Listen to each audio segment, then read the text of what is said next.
રીતે મકાઈ ચાટ બનાવી લીધી તો ઘરમાં બધાને ભાવશે. તો એકદમ ટેસ્ટી બનીને રેડી થાય છે ને ફટાફટ બની જાય છે આ મકાઈ ચાટ. જેને નહીં ભાવતી હોય એ પણ ખાશે.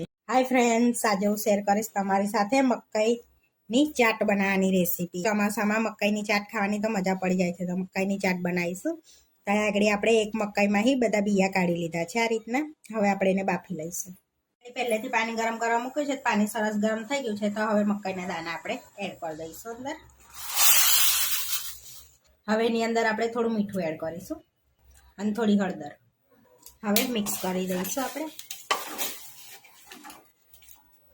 હવે ઢાંકીને આપણે 10-1 મિનિટ માટે ધીમા તાપે આપણે એને થવા દઈશું.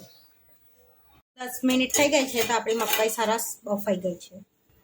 તો જોઈ શકો છો સરસ આપણા મકાઈના દાણા બફાઈ ગયા છે. તો હવે આપણે પાણી નિતારી અને આપણે બાઉલમાં કાઢી લઈશું.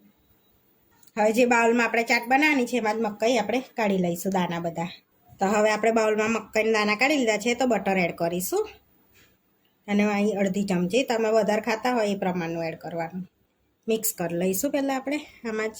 તો તમે આ બટર એડ કર્યા પછી તમે શેકી પણ શકો છો.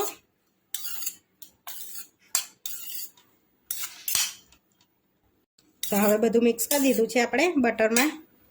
તો હવે આપણે એની અંદર વેજીટેબલ એડ કરીશું. હવે આપણે એની અંદર વેજીટેબલ તો ટામેટું, લીલા મરચાં અને ડુંગળી એડ કરીશું.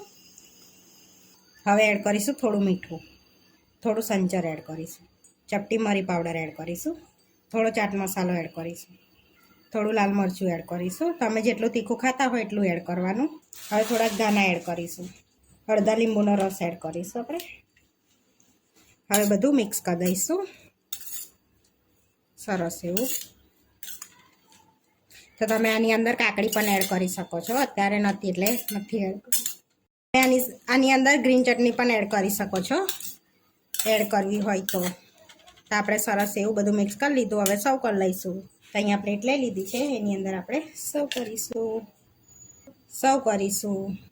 તો અહીંયા આગળ સર્વ કરી લીધી છે આપણે મકાઈ ચાટને. તો આની પર તમે સેવ પણ એડ કરી શકો છો.